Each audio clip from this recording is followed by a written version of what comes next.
For listeners who are blind, have low vision, or have another print disability, which makes reading, holding a book, or turning a page difficult or impossible. The content is copyrighted by the respective publishers. For more information, please visit us on the web at nfradioreading.org. Hello, this is Donald, and for the next hour, I'll be reading from the January 16th issue of the Wall Street Journal on the Niagara Frontier Radio Reading Service. Basketball Scandal Broadens with New Charges by Jared Diamond and Louise Ranofsky, Philadelphia. Federal prosecutors on Thursday charged a pair of gamblers with allegedly conspiring with dozens of basketball players to rig games ranging from U.S. colleges to the top professional league in China, in one of the most sprawling gambling cases in the history of U.S. sports.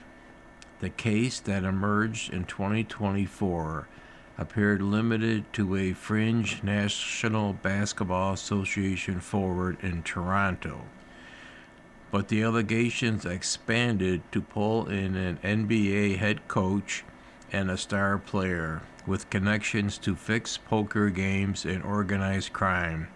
Then it grew again. This, said U.S. Attorney David Metcalf for the Eastern District of Pennsylvania, was a massive scheme that enveloped the world of college basketball. In total, the government alleges that at least 39 players on 17 Division I teams manipulated about 29 contests in 2024 and 2025 in places such as Moon Township, Pennsylvania, Hattiesburg, Mississippi. The schools alleged to be involved feature a Big East stalwart, DePaul, and two programs that reached the NCAA tournament last March, Robert Morris and Alabama State. 4 of the players charged appeared in games this week, including one who scored 21 points for Kennesaw State as recently as Wednesday night. Taken together, the charges in Thursday's indictment offered the latest reminder of how persuasive game rigging has become in the area of legal sports gambling in the U.S. No level of basketball is safe. At the center of the indictment are a pair of gamblers named Shane Hennian and Marvis Freely. Prosecutors said that the pair received 5- and 6-figure bets on contests that were fixed. Lawyers for Hennon and Freely declined to comment on Thursday. They are 2 of the same men who are facing charges in New York for allegedly conspiring with athletes to manipulate their performance in a half-dozen NBA games in 2023 and 2024. But before the scheme arrived at gyms on the campuses of Coppin State and Abilene Christian, it originated on the other side of the world in the coastal province of Jiangsu, China. Around September 2022, the government says Hennon and Fairley found a former NBA guard named Antonio Blakeney, who would become a leading scorer in Chinese basketball. Not only was he willing to accept bribes to throw games, but he was also prepared to recruit his Jiangsu Dragon teammates to help. Prosecutors allege. Lawyers for Blakely declined to comment Thursday. Within months, the scam had become so foolproof, the government said that in April 2023, Hennon reassured a co-schemer by sending a text message. Nothing's guaranteed in this world but death, taxes, and a Chinese basketball, he wrote. The same month, Fairley allegedly placed a package into Blackney's storage unit in Florida that contained nearly $200,000 in cash, bribe payments, and proceeds from the fixed Chinese games.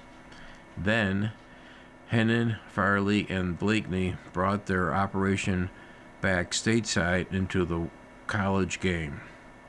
Working with fixers with connections to NCAA basketball, they met, called, and messaged players on social media, allegedly offering bribes typically ranging from $10,000 to $30,000 to participate. In most cases, the group would target players on teams expected by odds makers to lose and get them to ensure the team would fail to cover the point spread, and the indictment said. Sometimes they would persuade the players to just throw the first half without affecting the final outcome of the game. In February 2024, for instance, the group allegedly recruited players from St. Louis University to underperform in a contest against Duquesne. Farley and others bet about $242,000 that St. Louis would fail to cover the first half spread of around 5. The St. Louis Billikens trailed by 14 at halftime. Protecting competition integrity is the utmost importance for the NCAA. NCAA President Charles Baker said. We are thankful for law enforcement agencies working to detect and combat integrity issues and match manipulation in college sports. American sports has teetered towards and dreaded a scenario like Thursday ever since the Supreme Court opened the door for states to legalize sports betting in 2018. Gambling is now a cultural fixture, with fans able to gamble from their phones and in some stadiums, while every professional league maintains sportsbook partnerships. In turn, gambling scandals have broken out across the sports landscape in recent years, including college and professional baseball, threatening the credibility of competition that underpins the entire enterprise. The Pennsylvania announcement marked the latest chapter in an investigation that has been steadily expanding for the last 18 months.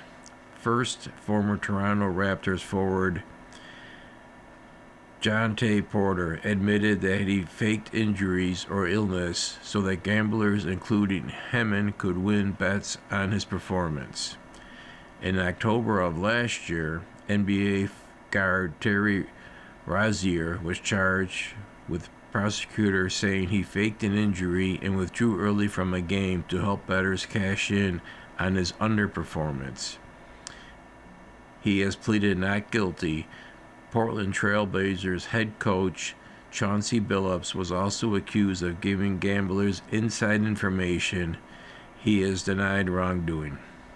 Metcalf, the U.S. attorney, said that what transpired in college basketball was even worse. He said that while there was a relationship between these charges in Pennsylvania and the ones in New York involving Hennon and Farley, fundamentally this is a different criminal scheme. The NBA games in question revolved around wagers on individual player statistics, widely known as proposition bets. The NCAA has long advocated for the elimination of these sorts of wagers in college sports and have successfully lobbied some states to stop offering them. Here, however, Hennon, Farley, and Blakeney weren't targeting player stats at all. Instead, they were allegedly responsible for the outright rigging of games and persuaded more than 36 players to go along with it. Deals power a record year for big banks. Executives expect more of the same in 2026, though they acknowledge risk. by Anna Maria Andrew-Titus. Wall Street is rolling into the new year firing on all cylinders after the nation's biggest banks had one of the strongest years on record in 2025. Big companies struck more giant deals and increased borrowing. Traders raced to maneuver around geopolitical upheaval and bet on the rise of artificial intelligence. Consumers and the wealthy continued to spend, invest, and borrow. Goldman Sachs and Morgan Stanley both posted record annual revenue in their investment banking and trading divisions Thursday, wrapping up a strong week of performances from the country's largest banks. Combined with J.P. Morgan, Chase Bank of America, Citigroup, and Wells Fargo, the six biggest banks brought in some $593 billion in revenue in 2025, up 6% and better than any prior year. Their combined profits of about $157 billion were up 8% and only slightly behind the 2021 pandemic year, which was inflated by accounting moves.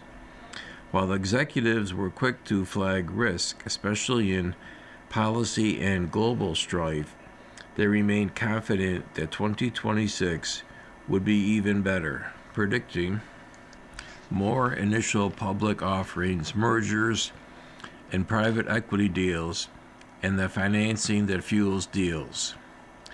Now, there is really no more time to waste. Morgan Stanley Chief Executive Ted Pick said of clients looking to strike deals. Powering the gains were trading floors across Wall Street, which saw surges in client volume from the April tariff announcements that sank markets and the recovery that put the S&P 500 and Dow Jones indexes at record highs. Goldman Sachs maintained the top spot in equities trading revenue, making $16.5 billion in fees, up 23% from the prior year, while Morgan Stanley and J.P. Morgan increased revenue by 28% and 33% respectively. At Goldman, lending reverberated across the firm, helping to increase revenue in investment banking, wealth management, and teams that are adjacent to the trading desk.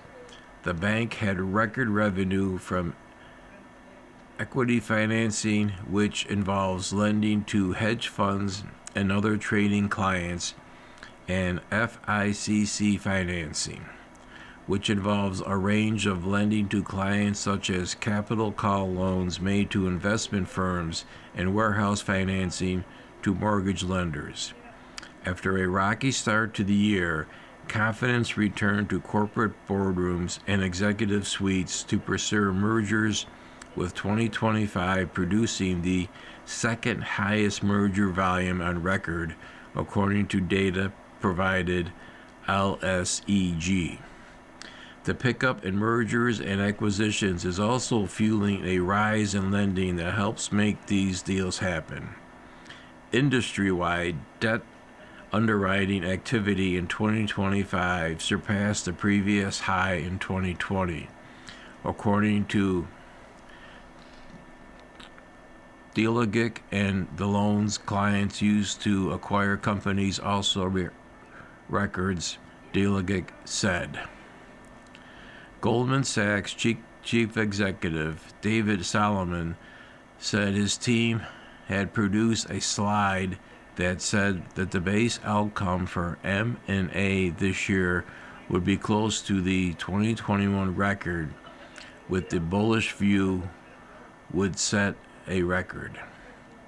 In the IPO markets, after years of quiet, 2025 saw a thawing, and bankers are hoping 2026 could be the biggest year ever for IPOs, with rocket maker SpaceX artificial intelligence company Anthropic and others eyeing listings.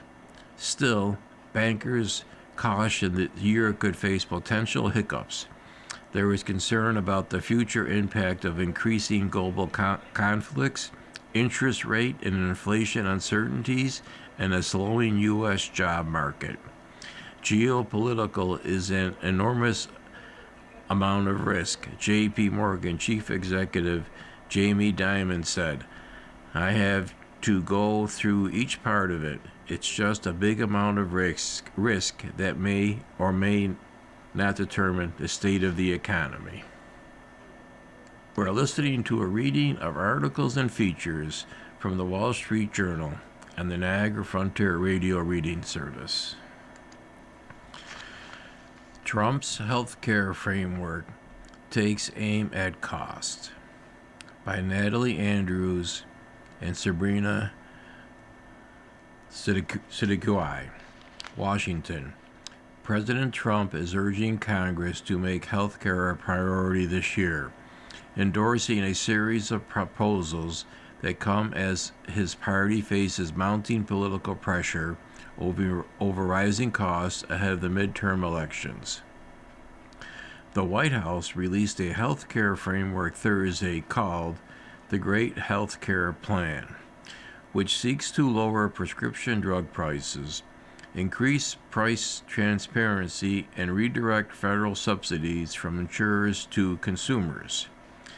Passing the proposal into law is expected to be a tall order for a gridlocked Washington that has struggled for months to agree on health care compromise aimed at easing higher premiums and other costs for millions of Americans.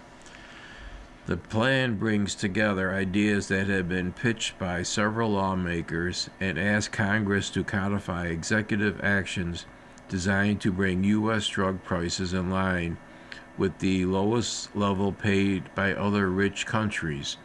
The plan wouldn't replace the Affordable Care Act, which many Republicans campaign on repealing. White House officials said the measure would give more power to consumers if all the proposals were passed. The framework is light on details and doesn't endorse specific bills or give a timeline for when Trump wants it passed, but it does seek to codify many of the actions Trump has taken in addressing health care costs. The proposal doesn't endorse extending enhanced Obamacare subsidies, which expired in December. Rather than paying insurers through the subsidies, Trump's plan would instead deposit those funds directly into a health savings account, similar to a health savings account, and implement a cost-sharing reduction program. Instead of putting the needs of the big corporations and special interests first, our plan finally puts you first and puts more money in your pocket, Trump said in a video posted on the White House social media accounts. The plan calls for price transparency, urging any healthcare provider or insurer who accepts Medicare or Medicaid to promptly post their pricing and fees. Price transparency bills in Congress have support from Republicans and Democrats. Consumers know how to shop and how to make sure their bills are accurate to what they agreed on up front, said Cynthia Fisher, founder of PatientRightsAdvocate.org, a nonprofit organization seeking healthcare price transparency. Trump's plan seeks to end kickbacks from pharmacy benefit managers to the large brokerage middlemen to lower costs. Lawmakers from both parties have criticized pharmacy benefit managers, which usually play a key role in getting prescriptions filled and reimbursed, for what the administration says is anti-competitive tactics that keep drug prices artificially high. The Trump administration has negotiated with major drug makers in an attempt to lower U.S. drug costs with a policy known as most favored nation pricing. Pfizer AstraZeneca and EMD Serono, along with other companies, have announced deals with the administration.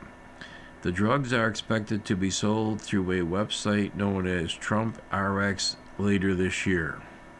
Lawmakers have struggled to come up with a compromise to extend the subsidies, which were passed during the pandemic and helped more than 20 million people.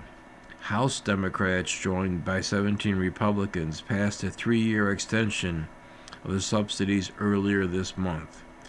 But the legislation has been dead on arrival in the Senate, where a bipartisan group is locked in negotiations over the alternative that would extend the subsidies for 2 years. President threatens to invoke Insurrection Act in Minnesota, by Ken Thomas and Victoria Albert. President Trump threatened to invoke the Insurrection Act, a 19th century law that could allow him to deploy the military inside the U.S. in response to protests in Minnesota that have widened after an immigration and customs enforcement officer fatally shot a woman. If the corrupt politicians of Minnesota don't obey the law and stop the professional agitators and insurrectionists from attacking the patriots of ICE, who are only trying to do their job, I will institute the Insurrection Act, Trump wrote Thursday morning on Truth Social, adding that the move would quickly put an end to the travesty that is taking place in that once great state. The Insurrection Act authorizes the president to use the military for civilian law enforcement purposes in the U.S. in a narrow set of circumstances. The law is an exception to the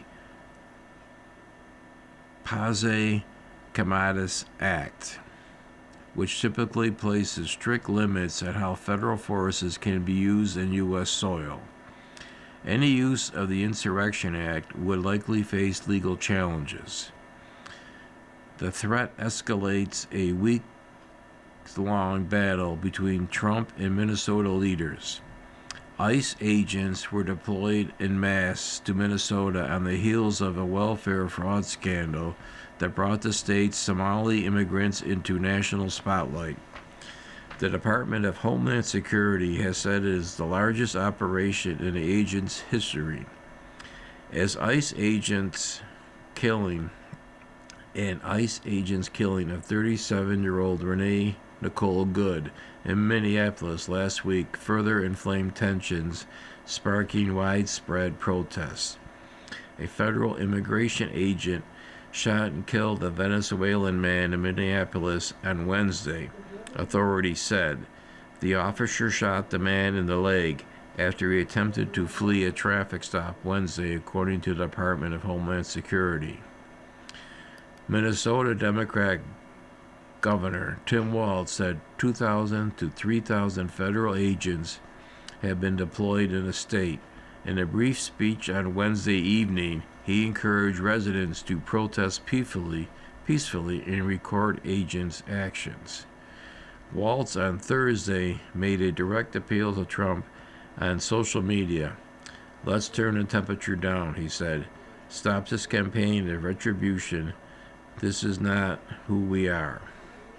Walz received support from two fellow Democrat governors, Andy Beshear of Kentucky and Gretchen Whitmer of Michigan, who urged Republican governors to join us in defending states' rights by speaking out against these threats for a chaotic and un-American federal takeover.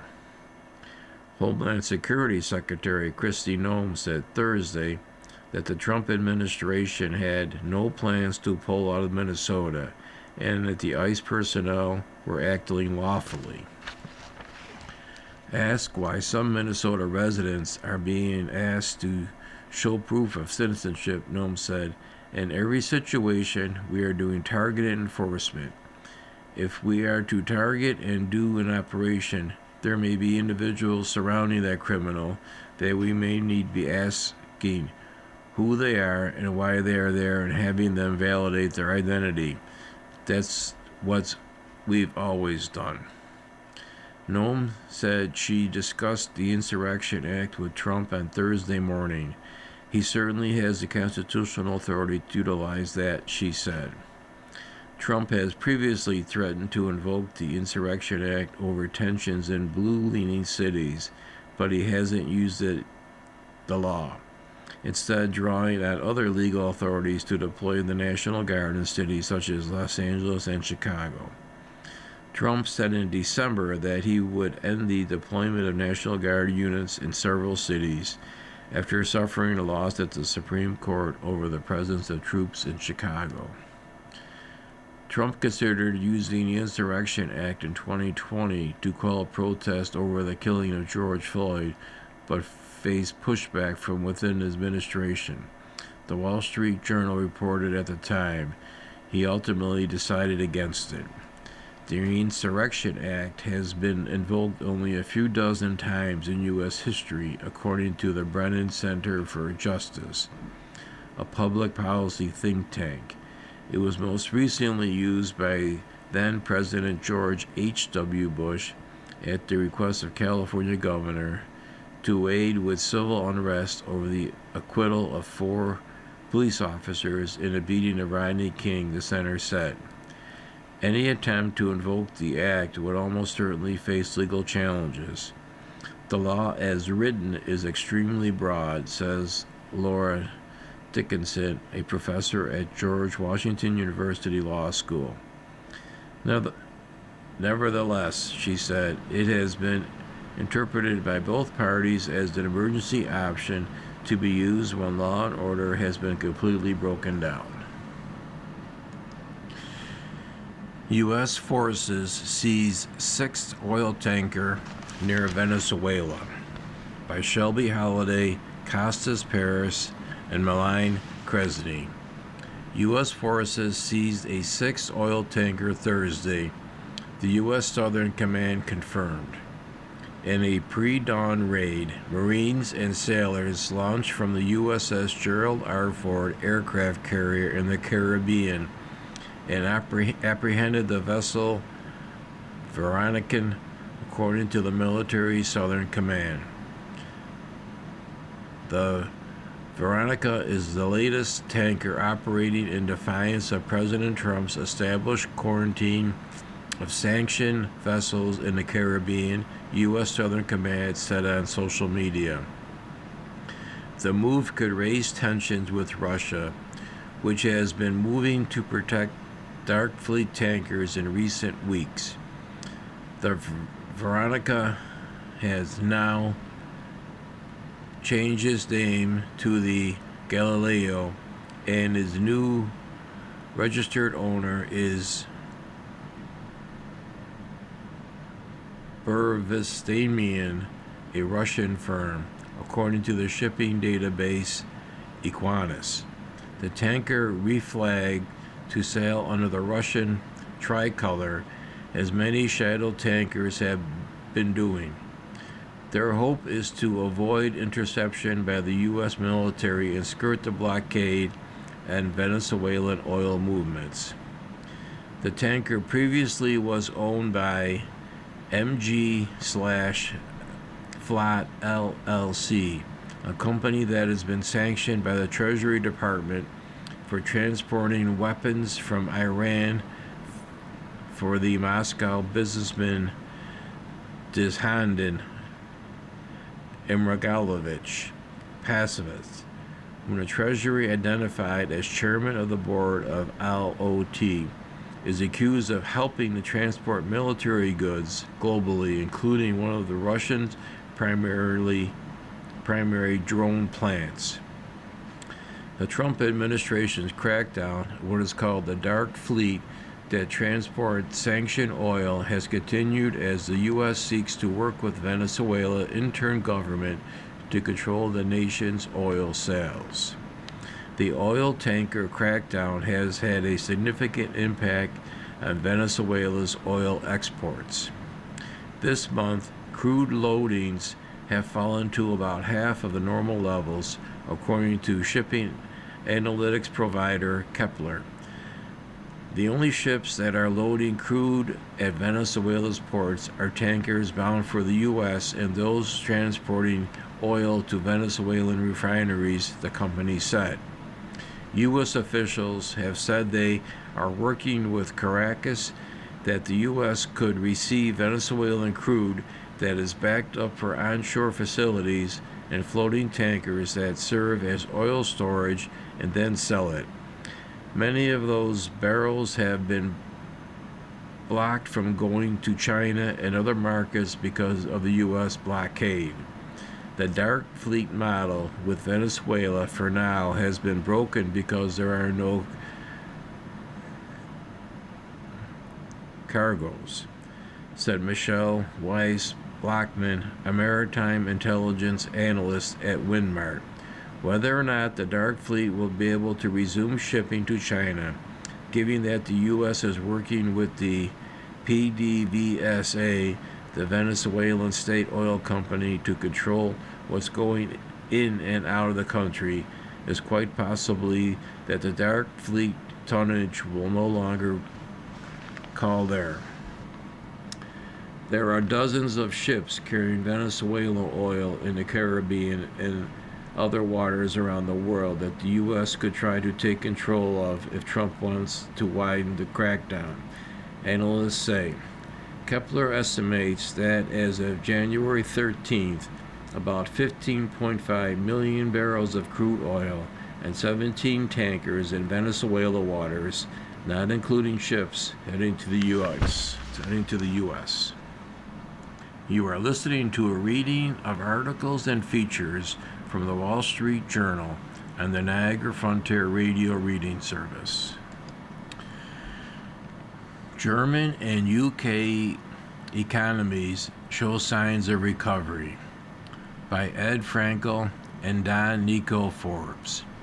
Europe's largest economy showed signs of recovery last year after nearly a decade in stagnation, but declining exports, intense competition from China, and ensuring Berlin's massive stimulus funds are effectively deployed remain challenges to sustain growth. Meanwhile, the UK economy grew more than expected in November, a boost for the government as it seeks to build momentum after years of economic drift.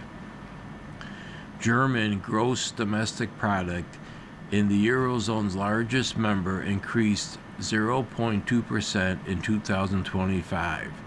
German statistics agency Census said on Thursday, a turnaround after the economy contracted a 0.9% and 0.5% in 2023 and 2024 respectively. Growth was also at 0.2% in the fourth quarter, according to the early estimates by Census. Exports of goods tumbled 0.7% in 2025, driven by lower vehicle and chemicals exports, Census said. By contrast, imports rose by 3.6% after 2 years of decline.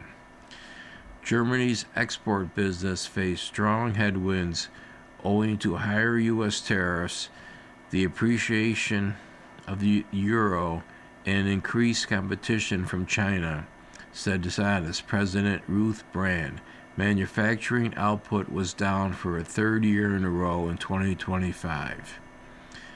Friedrich Merz, center-right-led government changed course on a fiscal rigidity in 2025, in part as a reaction against the threat of a pullback of U.S. military support under President Trump.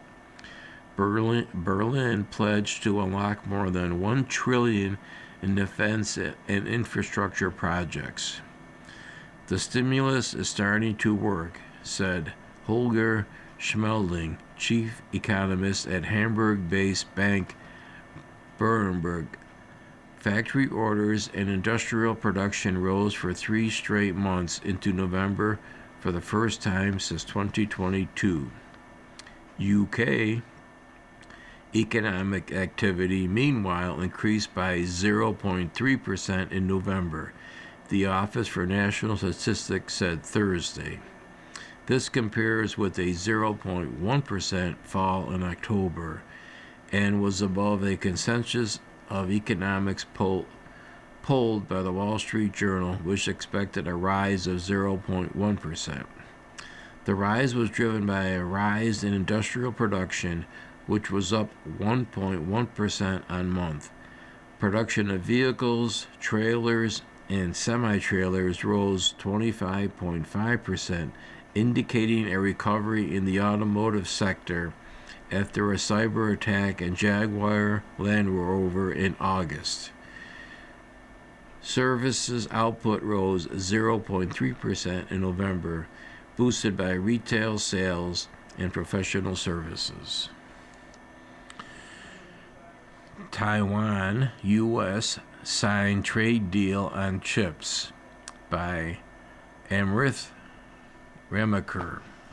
The U.S. and Taiwan signed a trade pact on Thursday aimed at boosting American production of semiconductors in exchange for lower tariffs, adding to the Trump administration efforts to bring critical industries to the U.S. Under the agreement, Taiwan semiconductor manufacturing will add several new factories to its cluster in Arizona as part of a $250 billion investment in the U.S., the Commerce Department said. In exchange, the U.S. is cutting tariffs on Taiwanese goods to 15% from 20% and exempting Taiwanese chip companies such as TSMC that are investing more in America. The contours of the deal were reported this week.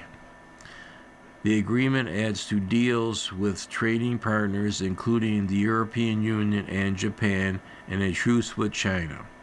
The Trump administration is attempting to de-escalate tensions over tariffs to avoid denting the economy while securing added investment in the United States.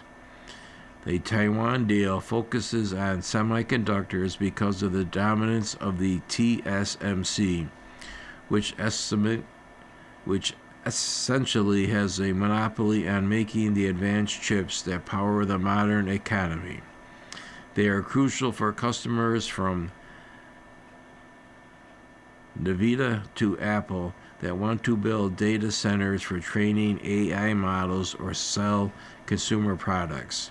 TSMC has received several $1 billion in subsidies through the 2022 CHIPS and Science Act and will have roughly a dozen plants in Arizona after its latest expansion. Ford, BYD in talks for car batteries. U.S. car maker needs more batteries for hybrid vehicles as it shifts from full EVs.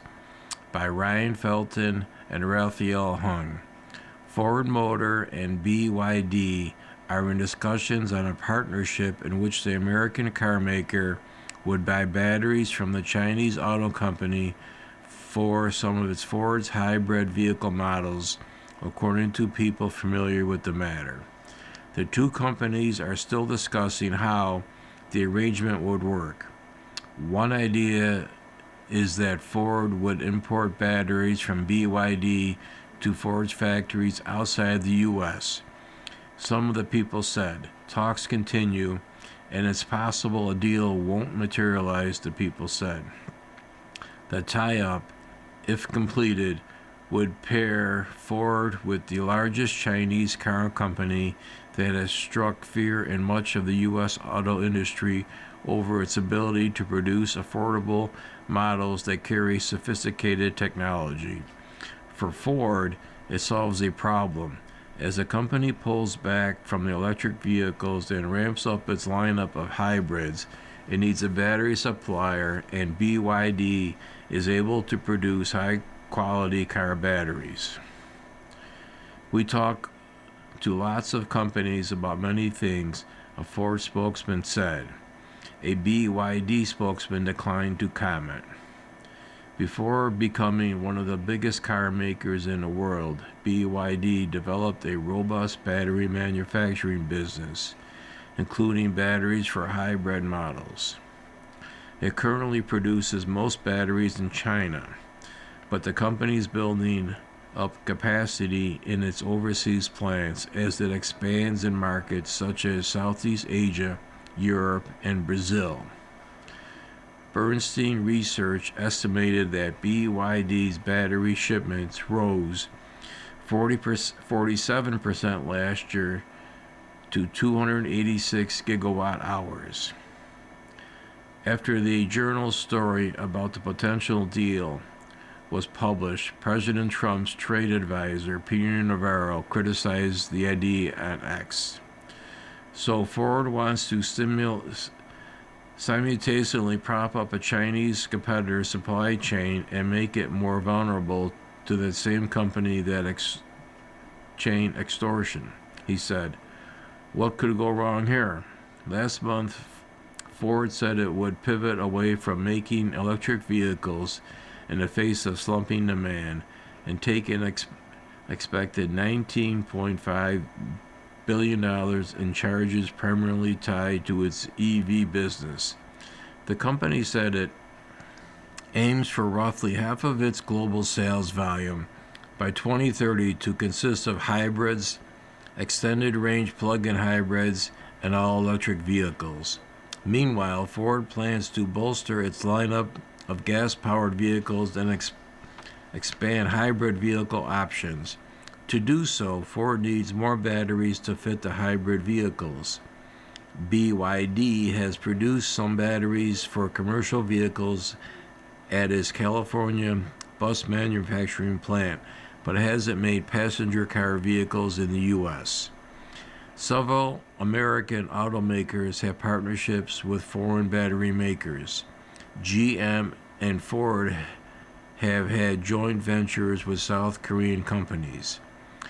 Ford is constructing a battery plant in Marshall, Michigan, where it plans to produce lower-cost cells using technology from Chinese battery maker Contemporary Amperex Technology, or CATL. The factory drew criticism from Republican lawmakers who opened investigation into the deal and project. Ford expects the Michigan plant to start operations this year, making batteries for its coming $30,000 all-electric pickup truck.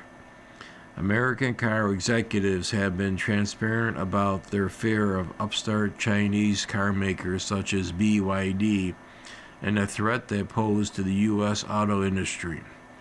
Ford has said its planned new EV pickup would be an answer to the Chinese brands that have been snatching up a market share around the world.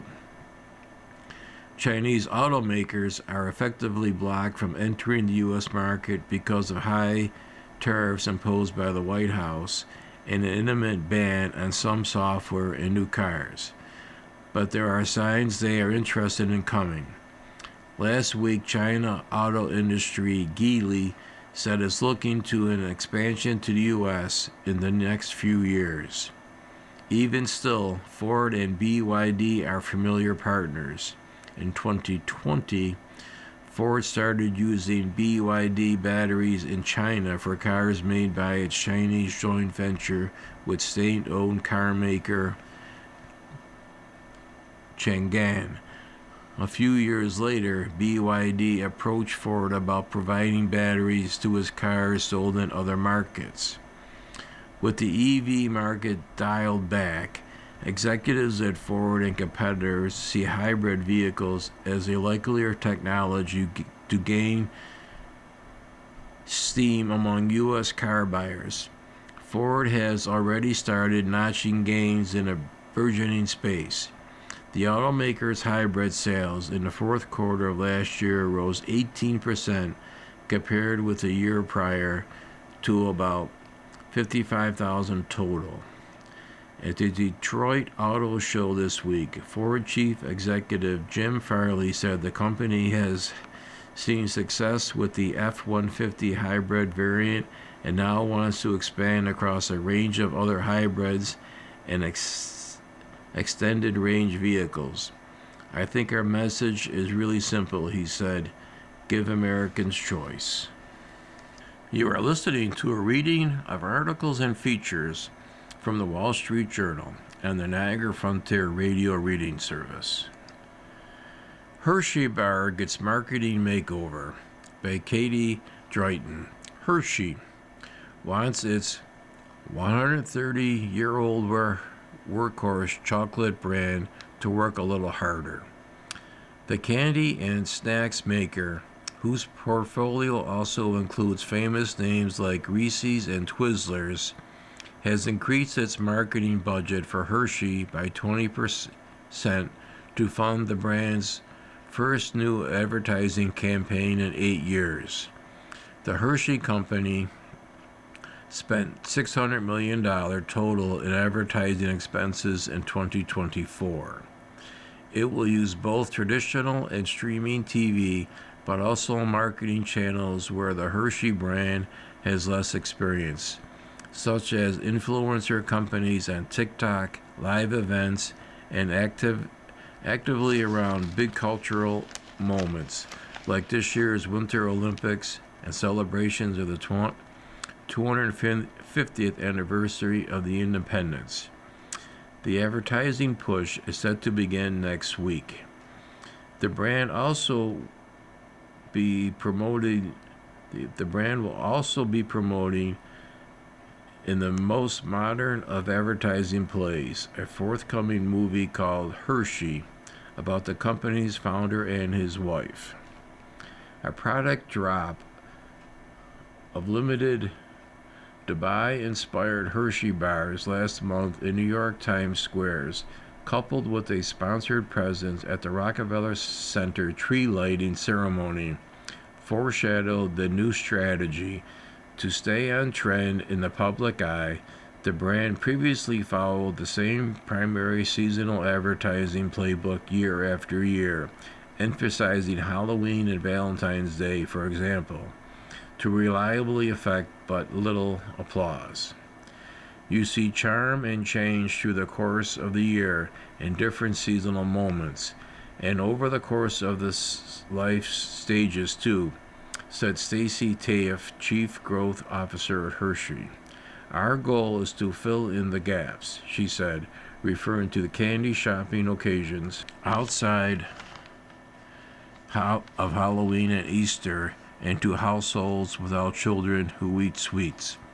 Hershey said the whole company will benefit if Hershey's, one of the designated core brands, can increase sales. When we have growth in those big brands, that helps us fuel expansion and growth into other parts of our portfolio as well, Taif said. Taif, who joined Hershey from PepsiCo last April, has been tinkering with the marketing machinery during a bumpy period for the company.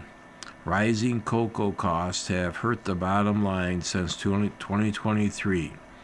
It raised its outlook in October as cocoa prices moderated, but noted it would incur full-year tariff costs of up to $170 million. Organic net sales for the most recent quarter increased 6.2% from the same period a year earlier, but Halloween retail sales were subdued. Hershey and chocolate brands as a whole have so far remained surprisingly resilient to the rise of the GLP-1 weight loss drugs, said David Palmer, a food analyst at Evercore's ISI. But Hershey consumers are more price sensitive outside of holiday seasons, and the brand has more recently been overshadowed by its stablemate Reese's, which garnered more buzz with product news and innovations, Palmer said. Reese's recent collaboration with Manzola's Oreo, which promoted almost entirely on social media, exceeded internal sales targets and over-indexed with Gen Z and millennials, according to an October earnings summary from Hershey Chief Executive Keith Tamer, who joined Wendy's last August after a long stint at PepsiCo. Sale of Hershey's seasonal products in the 12 weeks ended December 28th declined by 1.8% versus a year earlier, while Reese's seasonal sales grew 0.2% according to Evercore ISI, analyst of Circana data. Reese's Original Cups, meanwhile, increased sales 17.8% more than Hershey's Regular, whose sales grew 7.6% according to analytics. To stir consumer interest, the company plans to chase headlines with new iterations of the Hershey brand. Following the $10,000 bar run of Dubai-style chocolate bar, across the whole portfolio, we are going to be ensuring that we have options that push the envelope a little more, deliver texture, deliver flavor in a new way, that's new and unique, they have said. Still, the company is mindful of some backlash against the trend of sensory overloading mishaps of treats driven by social media. There's a sense of, if I'm going to spend my hard-earned dollar on a piece of chocolate, I know that Hershey is going to deliver what I want, she said. There's power in that familiarity. Paramount loses bid for more Netflix deal info by Lauren Thomas. Paramount failed to force Warner Brothers Discovery to disclose more information soon about its deal with Netflix when a judge denied its request Thursday. Paramount earlier this week filed a lawsuit in Delaware seeking to compel Warner to release more information about its merger agreement with Netflix, specifically how Warner values the global network's business it will create as part of a plan to split itself in two. Paramount also asked the judge to expedite the proceeding for the lawsuit ahead of next Wednesday, when its tender offer for Warner is set to expire. On Thursday, Delaware Chauncey Court Judge Morgan Zern denied Paramount's motion to expedite, saying that Paramount hasn't proven it would suffer irreparable harm from any alleged omissions of information by Warner. Zern added that Paramount has other ways to find that information. Paramount said in a statement that the ruling didn't pertain to the merits of its claim and that Warner shareholders need the additional information to make an informed decision. Shareholders should ask why their board is working so hard to hide this information, Paramount said. Paramount also said Thursday that it plans to extend its tender offer beyond January 21st. It is able to keep extending that deadline. Warner called the lawsuit yet another unserious attempt to distract and said the judge saw right through it. Despite its multiple opportunities, Paramount Skydance continues to propose a transaction that our board unanimously concluded is not superior to the merger agreement with Netflix. Representatives from both Paramount and Warner traded barbs during Thursday's court meeting. Lawyers representing Paramount said Warner is acting like an ostrich with its head in the sand. Warner's lawyers, making a Hollywood reference, said Paramount is effectively trying to shut down a movie set before the movie is finished filming. Jackpot. Penthouse sale sets Las Vegas record. Technology investor Richard Hedel has sold a Las Vegas penthouse for $21 million, setting a condominium record for Clark County, according to listing agent Ivan Shear of IS Luxury. The buyer's identity wasn't disclosed. The condo is located in the Summit Club, a private community developed by Discovery Land Co. and about 10 miles west of Las Vegas Strip.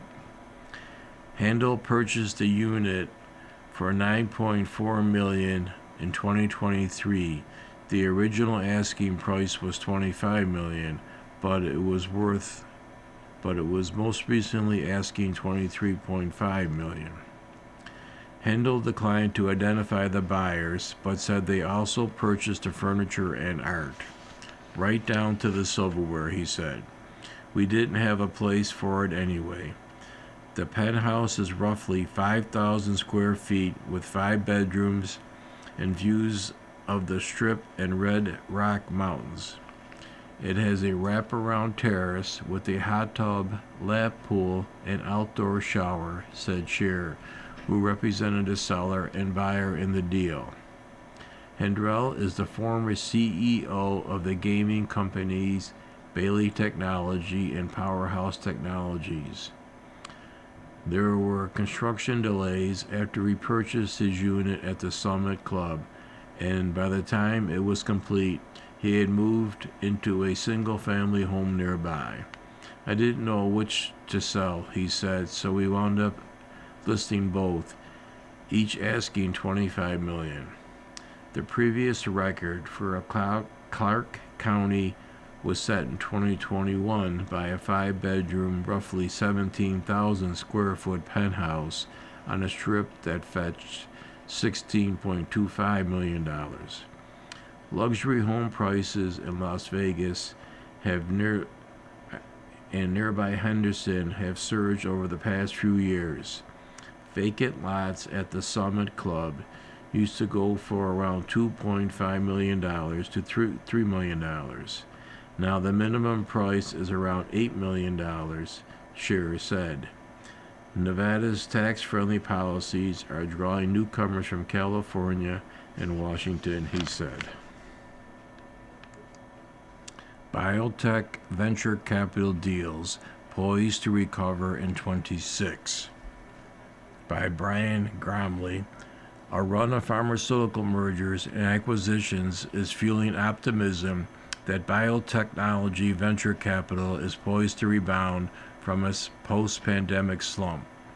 With a $223 billion in biotech and M&A deals worldwide, 2025 was the industry's third busiest year on record, according to investment bank Stifel. Recent acquisitions illustrate drug makers' aggressive pursuit of deals that can help them compete in hot markets like obesity and refuel with startups new products as their own top-selling medicines come off patent. In November, Pfizer won a bidding war with rival Novo Nordisk to buy obesity-focused Medicare as one of the few venture-backed biotechs to go public in 2025, in a deal that could be valued at more than $10 billion.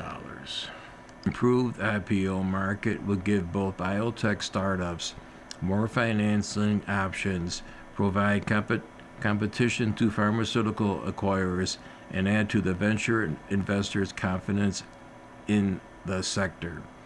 Several mature biotechs are now considering a public listing, leading investors to expect a better pace of IPOs in 2026. It's going to be a much more productive year with a high bar of quality, said Dr. Jim Furley, managing partner at Sofina Investments. You have been listening to a reading of articles and features from the January 16th issue of the Wall Street Journal. We read from the Wall Street Journal every Monday through Thursday at 11 p.m. and Friday at 6 p.m. Your reader has been Donald. Thank you for listening. Coming up next in the Niagara Frontier Radio Reading Service, we have a reading of the Buffalo Criterion, followed at 8 o'clock by the New York Times, and at 9 o'clock by Buffalo Spree. Stay with us for these readings and more throughout the day.